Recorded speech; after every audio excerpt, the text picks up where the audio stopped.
heaven already. One of my idols is coming toward me, and I have an ice-cold beverage.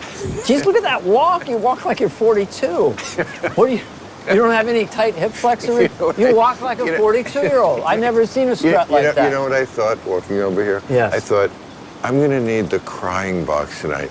Because I know you're one of those few people. Well, don't give too much pressure. Oh, no. But man, that walk... You cannot help it. Oh, you're so sweet. Really, you speak in material. It just oozes out of you. And we're going to do it again. I can't believe you and I never did this. We have the same manager. Right. You're constantly referred to. Dated the same women. I have a Dana Carvey tattoo on my neck. I know. And yet we never really sat down. Well, I look at us as like when I think of the 80s and the improv and this long journey. And then now here we are. But we weren't together in the improv, were we? Not really, but you were around. But you were I thought you were in San Francisco. Yeah, but I came down and bombed a lot. You're Bob Odenkirk, right? It's fantastic. Did you have Bob on this show? I'm so high. No. Bob, no, I had him on Real Time. I would love to have him on this show. I'll give him a call. No, I would go on at 8:05 on a Wednesday at the Improv. And just epic bombs. Just horrible bombs. You know, Bob almost killed me. I told him this when he was on. Bob Odenkirk? Yes. He literally... I was at the Aspen Comedy Festival. Did you ever do the Aspen Comedy Festival? Yes. It was like every year, oddly enough, in Aspen. Yeah, that was the strange one. We did it as an SNL thing there. We had the whole... Really? And Farley was sitting next to me that night, and that's where I did Burt and Kirk. Burt Lancaster and Kirk Douglas having sex. And then 20 years later, I'm doing a photo shoot with Bill Hader. And he goes, you know, Lauren told me the funniest thing he ever saw. And I go, what did Lauren say? He goes, was Burt Lancaster and Kirk Douglas as lovers. Right. And to me, I don't work blue. It was all the vernacular. It was all the rhythm of it. Well, and this is... Because I did a movie with them. Oh, you did? Yeah, Tough Guys. Right before SNL. Tough Guys. And that's where I learned them. Tough. Not from Rich I Little. loved them as a kid. And in his old age, Kirk Douglas used to send me lots of notes. We had lunch a couple of times. Sweet, he was a real fan. Yeah. They would notes, and it would be in his writing, and then they would send a printed copy because his writing was not good. Well, he was... Burt was 73, and he was like, had trouble with the lines. They'd say, do I really have to say this line? You know? And Kirk would always say, I'll say his line. I like to say lines. You go ahead. So they were, you know... But some impressionists, when I was a kid, used to do them together. Oh, Frank Gorshin was famous. Right, yeah. because there was something about them that they were parallels, right? Yes. Parallel rhythms, one very smooth. Oh, I can't believe this is your first motion picture. I've done 71. So he's got this kind of thing. And then you've got a guy who's so tight like this. I don't know what to do. So later I did them just meeting to wrestle. I'd like to wrestle you today. I'd like to wrestle. You know how I am. 645 Cannon Drive. There's a gate on the side. Pound. 1, 2, 3, 4, 5. Pound. 1, 2, 3, 4, 5. Shall I bring anything? Bring lemonade. I like lemonade. We're gonna wrestle. Naked. Doesn't mean anything. Just two gentlemen. Whoever stays inside the ring is the champion. I like what you're saying. I'll see you at 4:15. So anyway, these are all musical rhythms in my head, Bill. But you're already a great audience. I need the box already. You're already a great audience. Yeah, and for you I am. I'm actually, well, you know me. My reputation is pretty true to me, what I really am. I'm not a guy who just fakes anything. So I don't fake. That is true. Yeah. You do not suffer fools. For better or worse. Like, so when you get me laughing, that's me laughing. I'm not. Oh, I got that. Yeah. No, all therapists want us to get a bit of you. My therapist wanted me to get a bit of Bill Maher. What do you mean? Not literally saying Bill Maher, but say, standing up for yourself. Say what you mean what you say. Don't be a pleaser. Be real. That's what therapists tell you? For people like me, because the narcissists never go. What the fuck do therapists tell you? What, you're in therapy? No, I did 5 years. Conan introduced me to the therapist, and Kevin Nealon went for a while. So she would stack 3 comedians, and I was the third, and I go, am I the funniest? You know? Why do any of you 3 need fucking therapy? You don't. The way you're saying it, listen, Bill. Here's the thing. It was very pragmatic. Like, I bought a guitar for my nephew, okay? Very nice guitar. Then it was time for my birthday, and I had trouble buying myself the guitar. And I go, well, this is weird. And I have millions of dollars. Oh, so fucking what? You know what, Dana?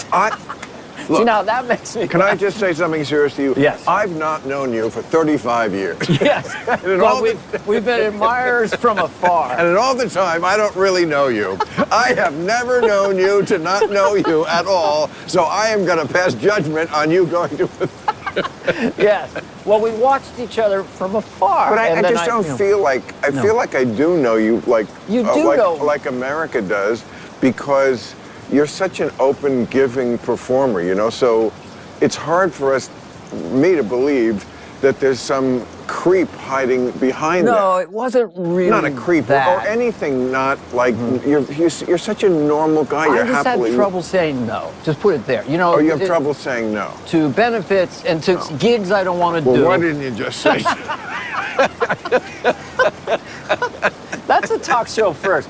All talk shows should have been this. As if this is a talk show. I don't know what this is, but the last time I had alcohol in a talk show backstage, it was Johnny Carson. And there was nobody else in the room, and it's such a cool place. I love this. I know. Let me just insert one thing. Johnny Carson, this I do for my friends. This is not a bit. It's just a private thing I do. I don't know why I thought of it, but it always makes me laugh. Johnny Carson getting pulled over for drunk driving in 1972. Oh, sorry, officer, I didn't know I was swerving. I had 2 slippery monkeys at the hook and crook. See, and the language of the name of the cocktail and the location. I had 2 tomato boom booms at the Hickory Hut.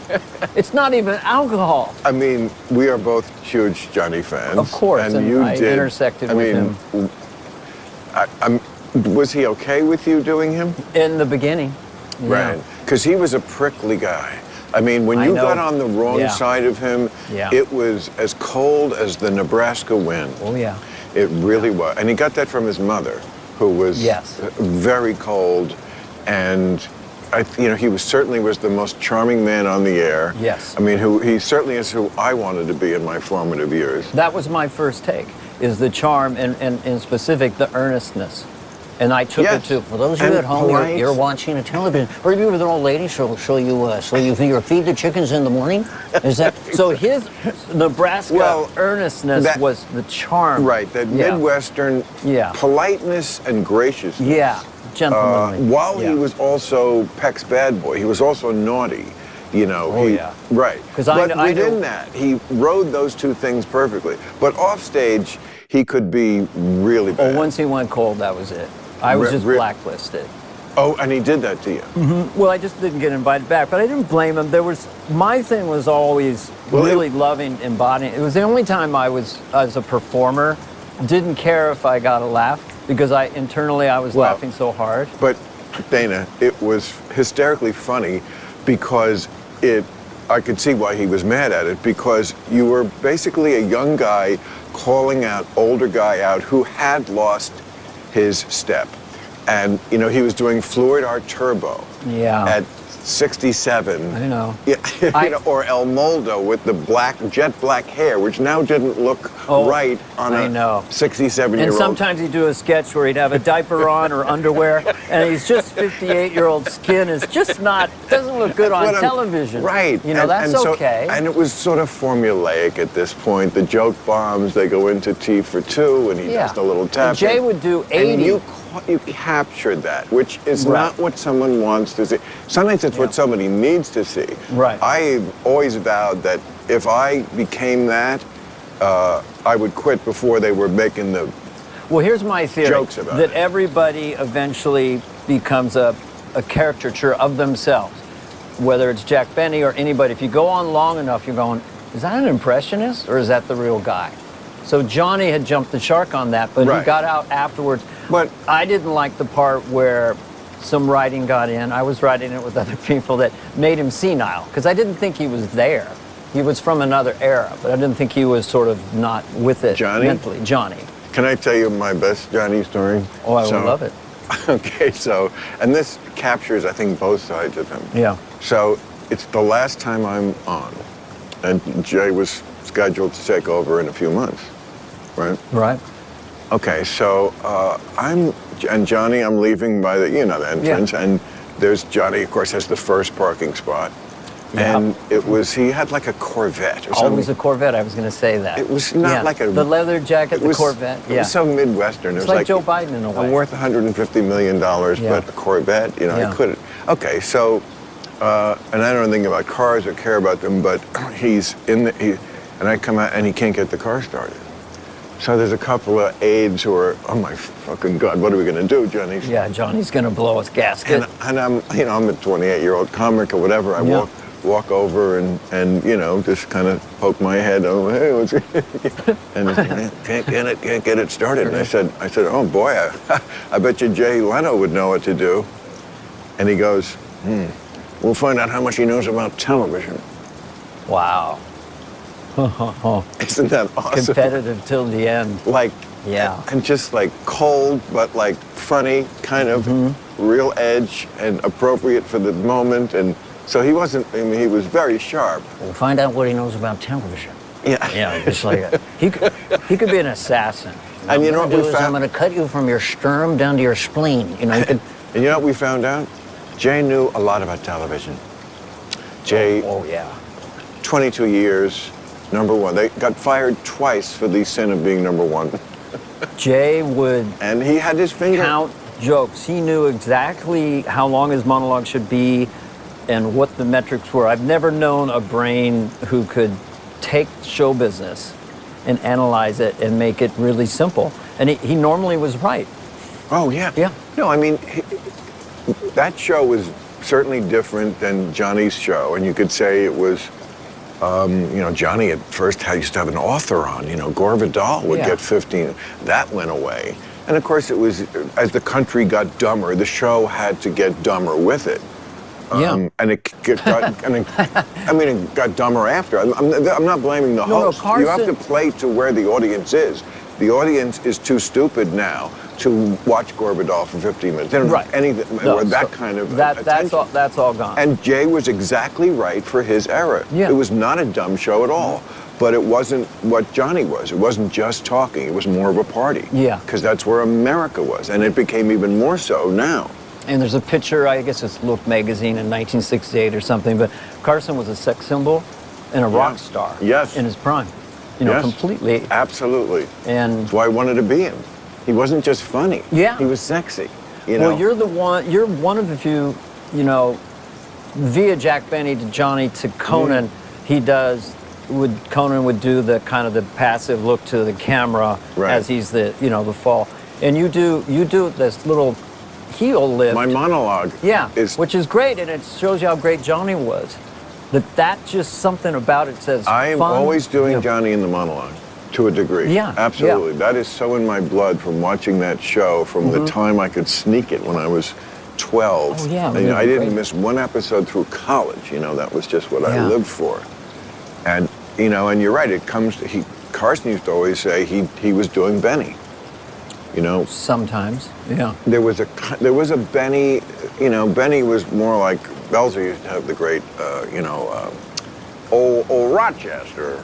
Yeah. Roll me a joint and turn on the stereo. That's pretty good. It was Richard.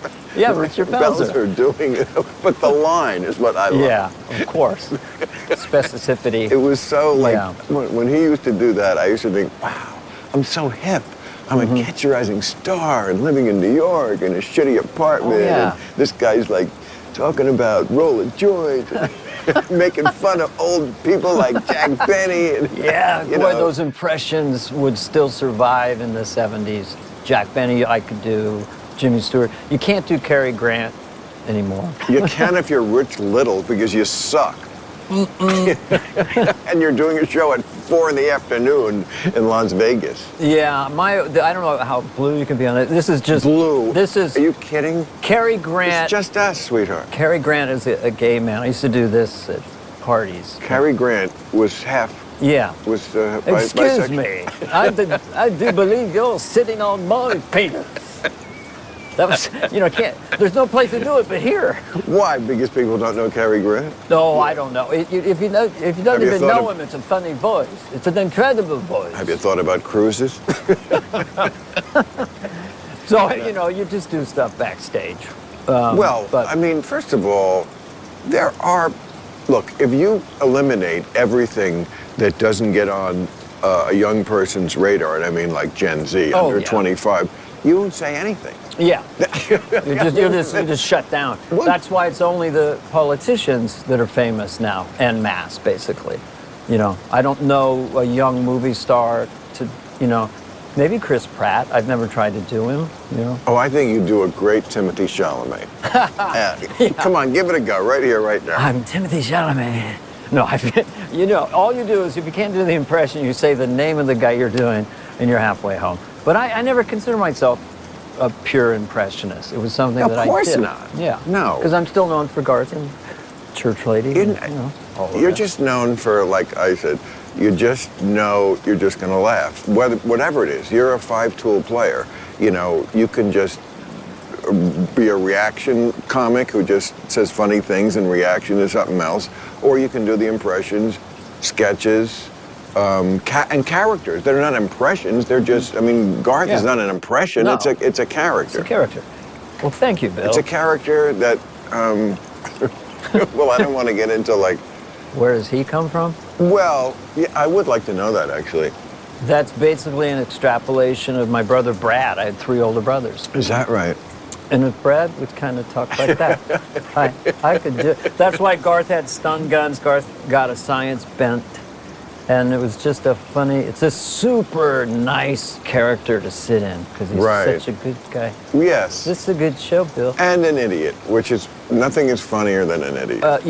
Kind of a sweet idiot. There's the cocky idiot, which is Hans and Franz. There's a million kinds, because the reason there's a million kinds of idiots, because it's the best staple, is somebody, and it makes the audience feel great, because the audience are like, hey, I'm smarter than that guy. Right. Well, also, the secret of that, it wasn't a secret, but Wayne's World, like the 2 losers in town, they're an AMC Pacer, they're cruising around, they just have catchphrases, and they don't have nothing, but they're having more fun than anyone in the town. And that's always just comforting. And who was the other guy in that sketch? Michael Myers. Oh, yeah, Michael Myers. He always struck me as a weird duck. Talented, but weird and... Well, he's Canadian. Yeah.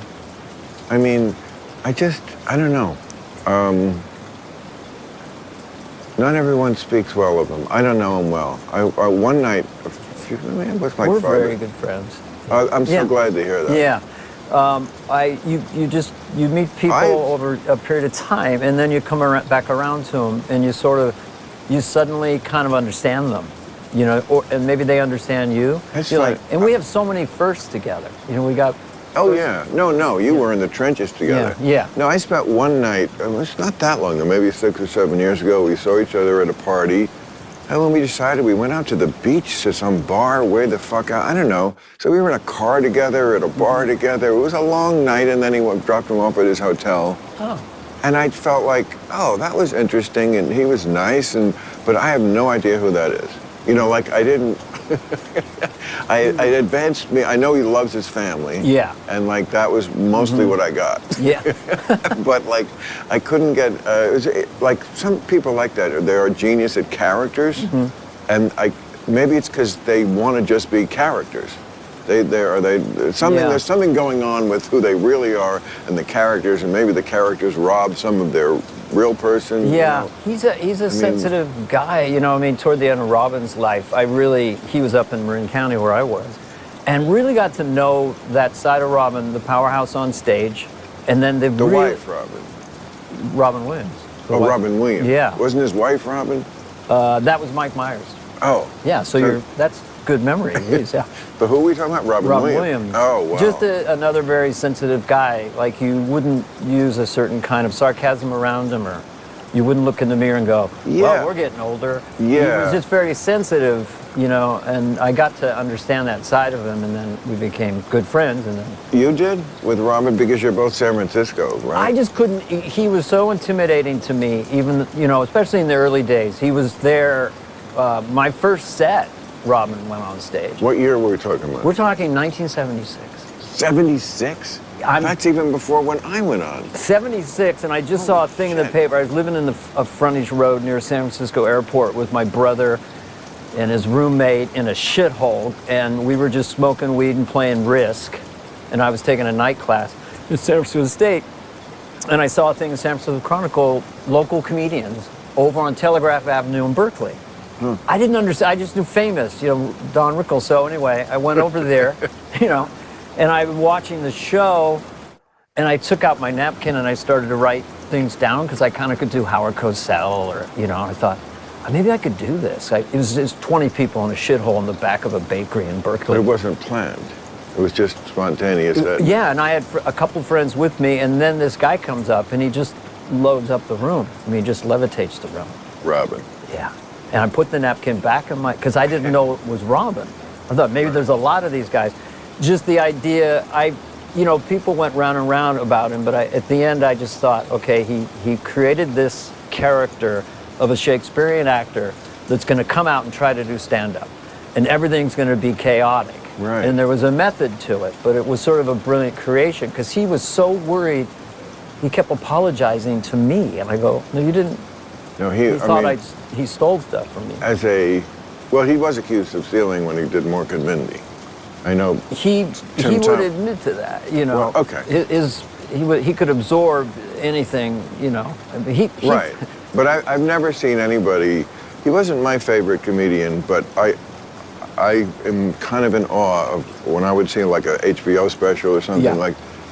like there was just a level of excitement in the room the whole time he was Oh, on. yeah. And the amount of, like, you know, laughs like that are like tens, you know, real thunderclap laughs Yeah. that he would get like close together. If I'm just looking at it numerically, he was a you know, machine. Yeah, like just like. if Yeah. they had stats on that thing, it was, Yeah. you know, Barry Bonds is 73 homers. You know, it was Yeah. just, and he was on steroids also. but, Yeah. but it was just, and he Yeah. would be in this stinky sweat. Yeah. You know, I mean, it was. For those of you over there, and it's just like, for those of you on acid, this is a frisbee, and it's all very fast, or the fruit fly, Right. and all chaotic and so energetic. So I you know. can't follow that as a monologist. You'd have to make way Right. No. for it. No. You know. It was a hurricane. I don't think they could even imagine something like that in the era we were talking about. I mean, imagine Jack Benny following that. I mean, those days. It was all you know, organized and tidy. But also, when you look at those old tapes from those old timers, like, they could go 2 minutes without a laugh. You know, Yeah. the audience had just so much more patience back then. Yeah. Now it has to be just Yes. destruction. We have this guy on, Jonathan Haidt, this week, Friday. He's all about how the phone has just ruined the minds, and I'm talking about physically ruined the minds of everyone who came along after 2009 when the phone began. If Yeah. you were a 10-year-old and you got the phone, they can't concentrate. Yeah. I mean, TikTok, your kids are grown now, right? Yeah. Like, They kind of missed it. They're in their late 20s, so, you know. late 20s, you have kids? Oh, jeez. Well, one's 31, actually. Oh, wow. I know, isn't it strange? Well, like, I feel like all my friends go through passages, and I'm always in the same passage. Nobody. I am Arrested Development. It's like, I like 27, and I'm going to stay here. I don't understand. Nobody who's married with children, unless they're a fool, would try to get you on our team. Oh, and they not all do. I wouldn't. Okay. In a second, I would never do that. People do. That's a big thing. That's pathetic. Marriage proselytizing is a big thing, and Would never do that. And a lot of messaging is about that. I'm going to do a thing for extra content later, but I'll just tell you the idea. teaser. I just watched this. I watch these movies in the bathtub. You know, like I have. Jeez, you're like Scarface? Yes, exactly. Look at this, I'm man. very Put the much like TV on, you got a bubble bath. Look at you, athletic, gonna kiss him, we're gonna fuck him up. Why you fly away? Your woman so parlore, your camera babish. You know what I say? Your camera babish. I just love inhabiting Pacino's Cuban accent. So you're in a big bubble bathtub. You're single. You're a multimillionaire. You've got a hit TV show, and I don't know who. So I'm watching. So like, I have a TV in the bathroom. Yeah, so I could watch there. And is it a sudsy tub? I want to just see Bill. Yes, it is a bubbly tub. Yes, You're by it is yourself. a sudsy tub. Yes, I'm by myself. It's a nice sized tub, but I'm by myself. Watching movies. You know, Or like television. I don't go through a whole movie. I'm not going to take a 90-minute bath, but I'm not a crazy person. But like, the kind of thing I would watch in the I'm bathtub. actually opening another beer. I've never felt this decadent. I can't wait to get on cold water again with a few of these in me. Sorry, officer, I didn't know I was swerving. I had a strawberry nightmare at the Windy And Shark. if this was that old kind of talk show, I'd be like, so somebody told me you had a weird thing happen on cold water. I know. Yeah, it's so, when we think of how far we've come from how stilted that was, right? It was so, so, and that is what got to him, that it was time for the king to fall. You know, some people are not, you know, built for longevity past like a certain point, because as great as he was, like, the generations were ready, you know. Well, he thought that Benny and Hope had stayed too long, you know, and so he did not want to be that, but maybe he went out a little unceremoniously. He bitched to me once about Bob Hope, a person who doesn't know him. I was just backstage. It was, you know, he had seen me. I did 30 times with him. So, you know, he liked me. Obviously, they kept having me back, but we weren't like buddies or anything. Right, and he's opening up to you. Yes, and I'm backstage, and I guess Hope was on that night, and he just, well, this guy, yes, an 800-pound gorilla. Oh, yeah. And wouldn't do a pre-interview, and like all this stuff, and it was true. Bob Hope was so bad, he was just living on his legend. And I remember I was on that show, and they had these pictures, like, so they had to, like, Bob wouldn't, like, prepare anything, so they would just, what are we gonna do with Bob? Okay, so they got, like, all these pictures of just his whole life, here and there and here and there. And the two things I remember that he said when they showed a picture, they showed one of him dressed with that pontiff outfit, and he goes, his crack ad lib was, yeah, there I am as the Pope. Yeah, no kidding. Nothing else. Thanks, Bob. Well, I love the idea of just guys going into their 90s. And just can't ever let it go. But he would shit on Carson. He would use his studio to shoot his specials. He'd move his rehearsals around. Right. He never respected Carson. And nobody else was above Carson. No. So, but at NBC, you know, and of course, just out of respect, Johnny was, he could be cold, but, you know, he got it that Bob Hope was a legend, and, you know. Yeah, he handed me my Emmy. Bob Hope? I won an Emmy, and Bob Hope gave it to me. Really? Isn't life, don't you have stuff like that in your life? Certainly not someone handing me an Emmy. Oh, really?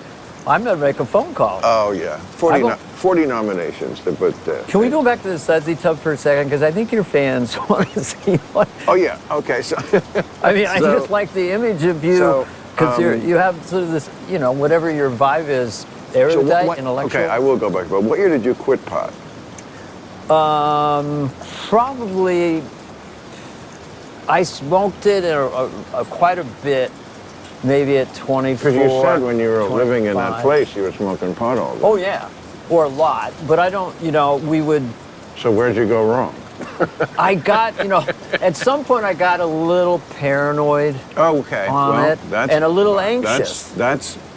That is understandable if it makes you paranoid. But when I did the Mickey Rooney show in New York with Nathan Lane, the sitcom that I did with Nathan Lane and Mickey Rooney, you may not know, my first job in network television. Which was it? One of the Boys. It only ran a few months. One of the Boys. With Mickey Rooney and Nathan Lane. Mickey Rooney. And Mickey Rooney was so convinced that I was gay, because, you know, I had the kind of... Leno used to say to me at the improv, you know, hey, Dana, don't go to prison, you know. I don't want to go to prison, you know.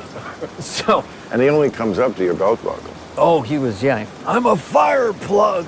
Is that what was he like? He must have been a hell. One of the craziest people. Right. Had a 38 revolver that he would swing around.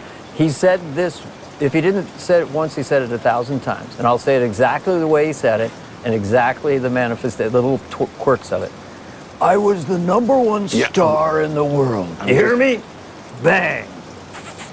The world. And that was the thing he did all the time.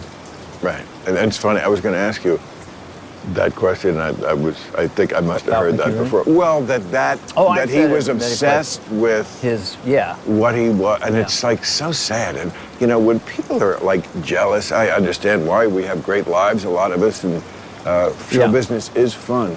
But when you see a lot of it is not. A lot of it is a guy who obviously is tortured the vast majority of his life because he's not the #1. He was the #1 star, and and then he it is not, you know, he's relying on something for happiness that was always going to be too ephemeral.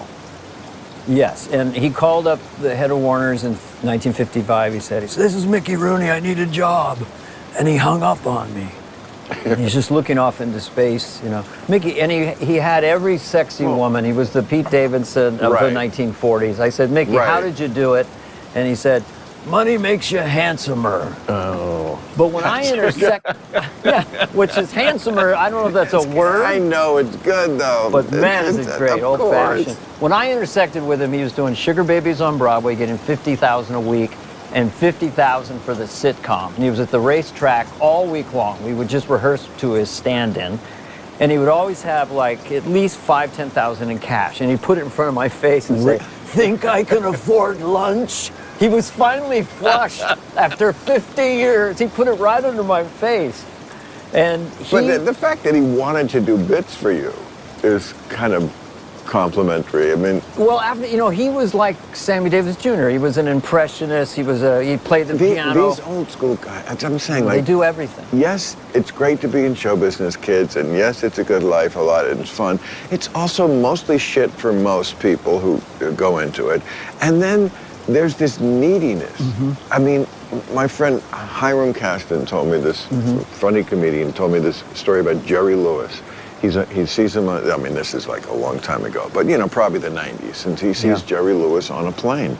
And he's like sitting in the same row, but like it was one of those back when there was like 4 in the middle, but there's like, I guess, anyway, whatever, he could see him on the same row on the other side of the plane. So he goes over to him and, Mr. Lewis, I'm a comedian and I'm a great admirer. And Jerry's really nice and, you know, loves that he's a comedian, and they talk a little, and goes back to his seat.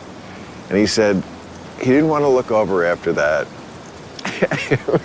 for a long time. Didn't want Jerry to think he was looking at him. So after like 20 minutes, he looks over and Jerry's got the the headset like twisted on his shtick? face. Like he must have been holding that position for 20 minutes, waiting for Hiram to turn around and see him. That's funny. The neediness. 20 minutes. I know. That's what I'm. And the ego. It's just, Yes, but that's not ego. That's need. Like I need this guy I just met or I want to give. You could look at it that I want to give him this laugh. I think it's a lot of that. But I never had that. no, me neither. That love of like I got to get on stage tonight. I got to get that approval. It never appealed to me. Never meant anything to me. But how many live dates do you do a year? Not much. No. Not this past year, because pandemic kind of slowed down. I did about 5 in the last 6 weeks. You know. I always ask you to do Hawaii. I try. Yeah, I know. We have the same manager for all the. I'm not against doing that. What if he went? Would you go if it was him? Gervitz, yeah. Yes. Wouldn't that be fun? I have a gig. It's so much fun. It's 4 days. Does your audience know this? It's a jet. 4 days, What the a fuck? jet, have fun. Yes, we do 2 shows. We do Maui on the 30th, and we do New Year's. What are the dates? Oh, it's New Year's Eve. Okay. New Year's Eve in Honolulu. We fly in on the 28th. We have You know how to live. I really do. Yeah. Everyone who's on this trip Yeah. loves it so much. Gilbert was supposed to do it this year, and then that asshole went up and died. I had to get somebody else, but luckily Jeff Ross. So it's going to be great. No, I kid. I mean, I just saw Gilbert's widow and the kids. They came to my show at Madison Square Garden, and we are all just feel so deprived. Yeah. Not just for Well, the trip, he was a obviously. singularity. Well, and it was going to be, Gilbert. after 40 years of Yeah. knowing him, it was going to be our vacation together. Oh. So let's do it before you fucking die, or I fucking die. Well, what's your cholesterol numbers? Let's get down to it. Not that I'm the good. heart guy. I know everything about that Right. stuff. Didn't Yeah. they fuck up an operation on you? Yeah, well, Is they that- just didn't improve the situation. I thought It they didn't did the hurt me. wrong operation. They I thought that's what I heard. Well, yeah. Whenever I talk about this stuff, usually people glaze over and like they're either queasy or curious. I'm fascinated. Yeah. Okay. Fuck so with I had familial hypocholesterolemia. So my cholesterol was 400, 500. Because it's the wrong kind of cholesterol? Genetic, and it's Right. the wrong kind. The sticky kind. The sticky kind, and Right. within the sticky kind, there's people who have less sticky kind. So I had, Right. at 42, I'm running and just started feeling this kind of burning in my throat. So then I found out I had almost 100% blocked lower anterior descending artery, your left main artery. Everything else is great. So that blew my fucking mind. So, in other words, it was imperative to do something soon. Well, they would stent back then in 90. Stent, right. Yeah, but the stents were kind of sort of bare metal, and sometimes they would re-stenose, which means the artery was not prepared for a controlled injury inside it, so it would build scar tissue, and that would block you up again. You're not having Wow. more coronary artery disease, Wow. it's actually scar tissue. So they kept rotor-rootering that Wow. on, in and out, and I'm doing dates in Vegas, getting the feeling, oh, it's got to go back. This went on and on and on. And then finally they go, well, you're a restenoser. My doctor was from India. You're a restenoser. So then they said, you probably should do a bypass. 2 mammary arteries, very simple. The first Mammary diag- artery. Yeah, your mammary arteries never block up. I didn't know I had them. You have them. If you ever need a bypass, use them. You never want, they're very valuable because they don't Can know I why. use them for sex? I don't know. They're Let's go called back. mammary arteries. What happens in that Well, tub? we've got blood and tits involved. I don't see why we couldn't. To you, this is a kind of a sexy story. Well, I'm just saying mammary artery is Yeah, kind mammary of, arteries. It sounds like Yeah. a band that Yeah. I would see at the Roxy. Mammary. That's right. It does sound like a heavy metal. With a mammary Chopping arteries. broccoli. Maybe they But- could open for the chopping Chopped broccoli. broccoli. Why that thing lasted 40 years? Maybe you could have It's down funny. You're fun. funny rhythm. But You anyway, really so should they go to Hawaii. yeah. You really should. What kind of jet? I'm really into jets. I mean, it's not a Hawker 800. Is it? 13 seat. I bring Jimmy Bowley. Great people. So for you people, that's probably a Challenger or a Gulfstream. I don't know. I just know what it looks like, and I'm sure I should feel guilty about it, but I don't because. Well, yeah. no Come one- on. I say this now. No, the only people who don't fly private are the ones who can't. Anybody who can would, except for Greta and a few other people. And we're not really doing anything. I don't see as a group of humans to solve this problem. We keep talking about it, but we don't really do anything. I just don't feel like me adding this is making a difference. And we either do this as a group. I'm just not going to be the one schmuck, not enjoying my life if we've all just decided. All humans who've ever been on a private jet understand it. All of us understand it. I used to do It's all the kids want. Greta Thunberg is fading as an impression. 'Cause I have a 4-second impression of her, a 15-year-old high school kid with Asperger's lecturing the world. It's just 2 words, 3 words. How dare you? How dare you? So that and I understand her plight, and I'm sympathetic to it. I think she's a brave person. Totally. But I also think she is not representative of her generation, who love to blame us. You wrecked the world. Yeah, like you're doing it differently. Like you're not driving. Right, you're just with Greta on a sailboat all the time. You're using cars as much as we did, so shut the fuck up. Right. You know what? We're all decided that we're just going to drive over the Grand Canyon and have a great time on our way. And as long as that's what we decided, I'm not going to be the schmuck driving a 3-foot car. We are going to do this, basically. We're going to try to get to the renewables when they're practical and they can take over fossil fuels. Everyone's a Republican when the lights go out. Right. Everybody. What the fuck is my that life? sounds like one of those books where they're standing on the cover, hold it with their arms folded. Everyone wants a that would be- Republican when the lights go out. My plan to save America: Yeah. tear that dress off your son and kill criminals and bomb Mexico. Bomb Mexico into the Stone Age. I'm Dick Cheney. Everyone's a Republican when the lights go. Yeah, hey, but yeah, I think we'll be fine. I mean, I read Matt Ridley and Beyond Lombard and other alternative, not deniers. I hate when you're, exactly. But say we will migrate, we'll build dams, we'll do what we do. Plainly, the let's all do the right thing plan didn't work. That missed it by That's all that I'm much. saying. Missed it by that much. We were all on board. And now India and China, those countries and many others. They're going to live with it. Well, many of those people are just coming into the middle class. So it wasn't an option for them to have cars and refrigerators and fly on planes. Air conditioning. And air conditioning especially. And now that they can have those things, their attitude is, wait a minute. Hold on. Oh, I know. And the Africans, too. They're like, let me get this straight. You used it all up. Yeah. And now we can't have air conditioning because we have to all be good now. fan ourselves like in the 17th century while you were in an icebox half your life? Yeah, exactly. No, I don't think so. Yeah. I mean, yeah, it's just not going to fly. We're going to be fine. You can eat. I'm a rational optimist. I think this is a great character for us to do together. Two third world guys, because we strike people as third world guys, bitching about how first world people used up all the resources. Yeah. And that's the whole bit. That's the whole bit. We never deviate from that one complaint. Yeah. We got fucked. And by the first world. You don't have to name these characters because you're a character person. You need a little catchphrasey character. Well, you do a show with David Spade. You Fly on the wall. It's fantastic and doing fantastic. It's doing very well. Again, there's a guy like you who's just very. He did the Hawaiian trip. He was the first. Oh, really? Yeah. Spade we mixed together. I love bouncing off. I know you do. It's obvious. We're very good friends. It's the most natural, of course, a friendship of 30 years or something is going to. But also, let me ask you this question. As you go through the journey of life, you can disconnect, kind of, like Spade and I would maybe go 6 years without seeing him when I was in New York. Sure, of course. Doesn't matter. It doesn't matter. And then you see your friend, and it's like 5 seconds. Right, absolutely. Yeah, so. No. Yeah.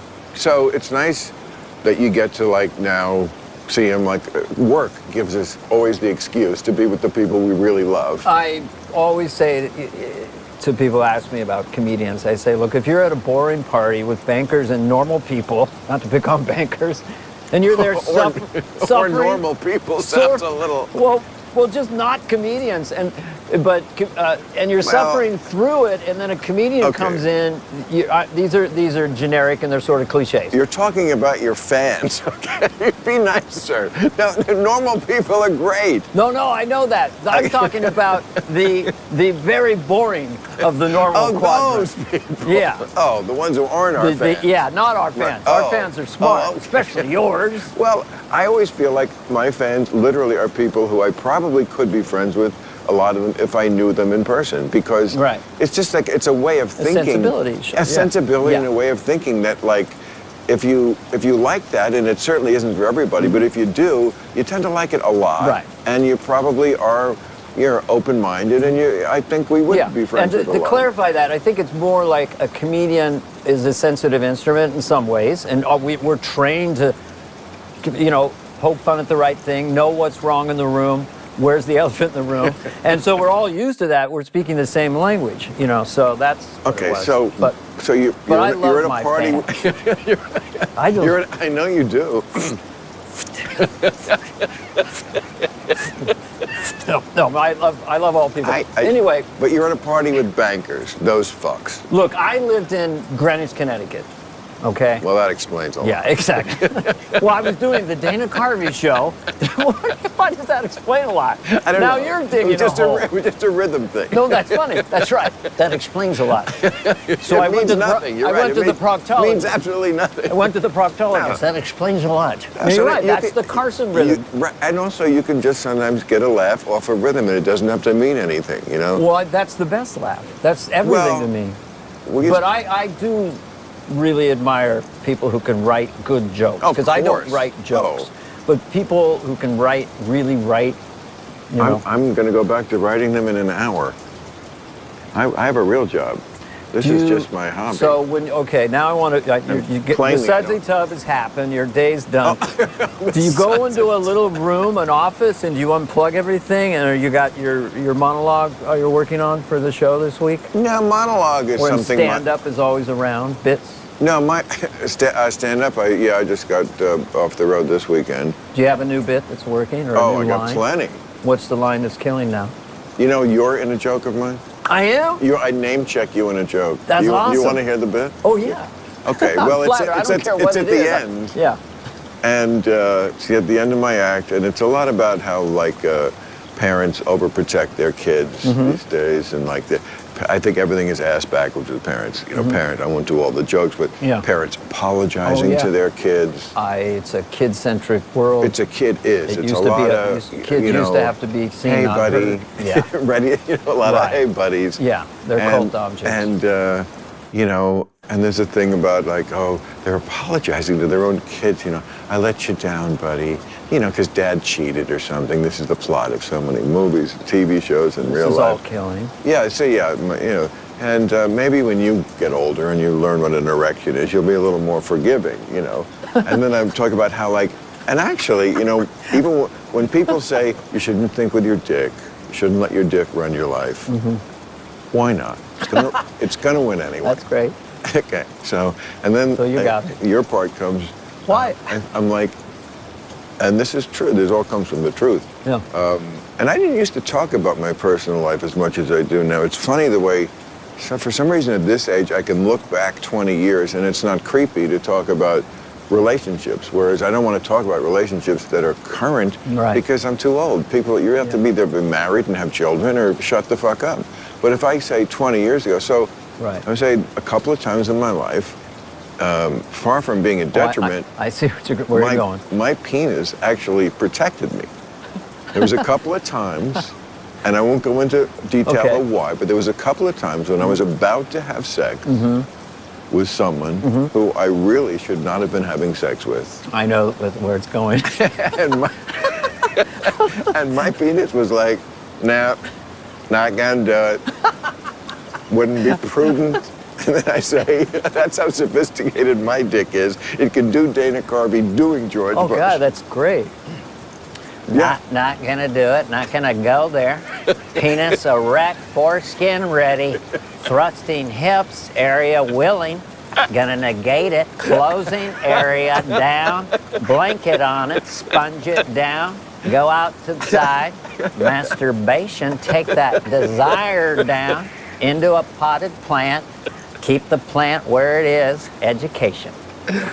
I love summing things up as George Bush Sr. It's gone to that nothing is- to do with him. You know. Well, first of all, you get the timbre in his voice, not just the cadence, but you know, it really has that. It's very close to close your eyes. Yeah, very and down then here. It is so comedy friendly.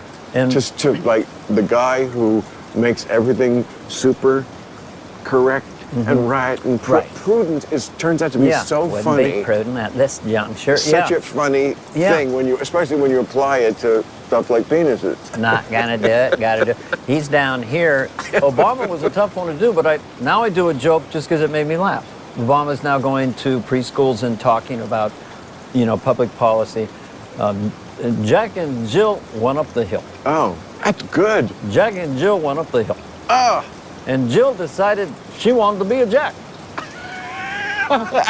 And Jack decided he wanted to be a Jill. That's a teachable moment. But that was a very hard one for me to get. I've never heard anyone do Obama. I know. You got it. I got it. You got I it. do it all the time. That's the kind of thing I like to do. And those are the reasons. I do his. Yeah. He's so brilliant. When I saw him in Philadelphia, the Posse, he's got 60,000. This is before the midterms, and he'll just stop talking, and no one has been. You know, the thing we got to do. And it's, you know, and you're like, what the fuck do we got to Right. do? We got to come together with the people. That's a trick that all good orators understand. He's Silence makes people more attentive than Lean yelling. in. Yeah. Right. They're like, yes. So this is a bit I used to do very quickly, but I said, you know, he's got the deal at Netflix. So I go, I want to go pitch a show to Obama. You know, he goes, Dana, before you pitch me the show, I had an idea for maybe a movie. I don't know if it's any good. A little alien comes down to Earth, befriends a little girl, spaceship leaves, he can't get home. I think that's E.T. by Spielberg. Oh, fuck me. Michelle, what do you got? It was all, the whole thing is Don't you fuck have me. Michelle, what do you got? Don't you have a sci-fi thing, a podcast coming out that's like It's out now. It's been in the top 10, and yeah. What is it?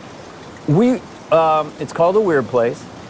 It's based on, the Twilight Zone. When did it come out? It came out 2 weeks ago. Oh, for fuck's sake. Okay. Fuck me. I didn't even know. No. But no, it's a scripted audio podcast, and normally they suck.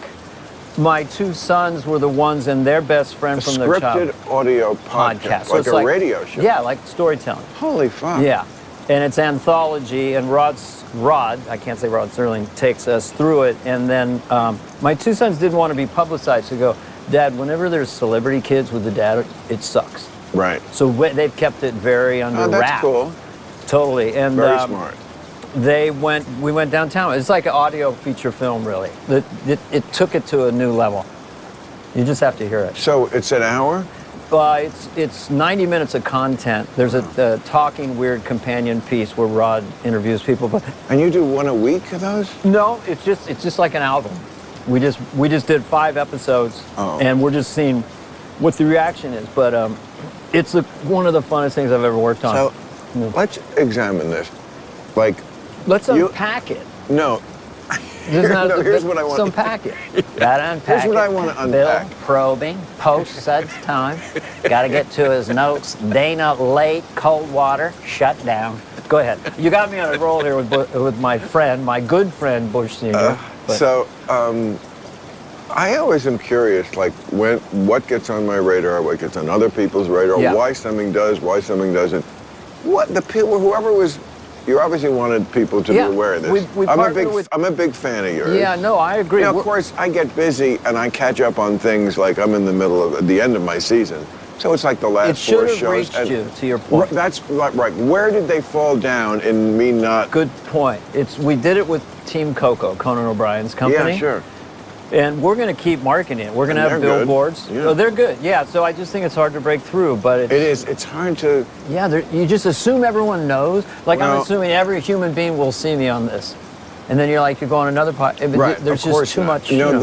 much. And we're also just, unlike when we were little kids and we watched Ed Sullivan, Yeah. which the whole country, I mean, it was a variety show where something for everybody because everybody watched one show. Yeah. And now we're at the complete opposite. Yeah. We're so splintered I know. that nobody knows what anybody else, I mean, there are Yeah. TikTokers who are giant stars Yeah.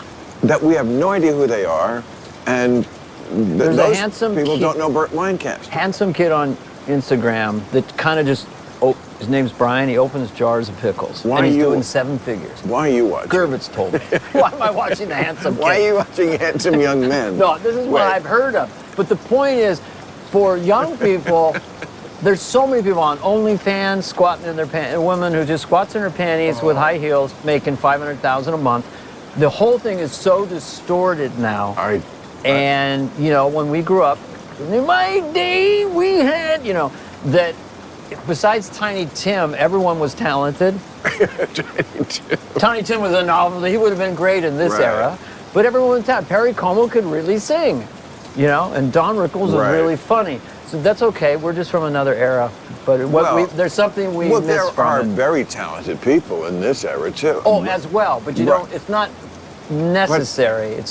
But also, like, I would say, of all the great pop culture quotes, from our era and when we were kids. The one that really turned out to be most prescient was Andy Warhol, Everybody Will Be Famous for 15 Minutes. That thing, way before social media or anything, was very prescient. Yeah. That we will really spread this shit out so that everybody has some follower. I mean, Well, and followers it- are really It fans. will be way more than 15 minutes. That's the only thing he'd probably... But Because here's the thing, Bill. Can I call you Bill? There's 5 billion in the digital world that you and I can access. 5 Basically, billion. 5 billion people in Asia and Africa and Western Europe and Canada and South America. You know, you look at your metrics, or someone does for this podcast. You got fans in Luxembourg and Iran and Really? it's all over the world. Yeah. So if you can get 40,000 people to give you $5 a month because you amuse Right. them on a paywall, Right. you're making 3 million right there. Really? Yeah. Oh. It adds up. 5 times 200,000 or 2.5 million. So there's people that I know of that no one's ever heard of that made their own little kingdom that you've done here Right. and are making about 5 million a year. They don't have an agent manager. They're not in the system. They're not on talk Right. shows. It seems it's just like happening now. we're moving. Yeah. Like if you graphed it, like, or illustrated it, like from the beginning, when there's this one person on stage or a couple of people, and then there's Yeah. a giant audience, and slowly more of the audience, Yeah. Then there's 10,000 people. and then One- the stage Yeah. sinks Yeah, that's right. because That's it. there's too much weight. And then it just And it collapses just- and in. it collapses. And eventually That- rebuilds. is that- But I thought of this 15 years ago when this first started happening. I thought, can I get 1 million people to give me $1 a month and I'll just do shit for them? Oh yeah. But that has now come to fruition in the last 5 years, and there's people doing that. I would pick up the tabs of like hundreds and maybe thousands of those people just to see you do shit for me. Wow. All right, but I gotta Okay. go. We did it. You're the kind of person that's like secretly super likable. I'm supposedly a nice guy, but I'm kind of an asshole.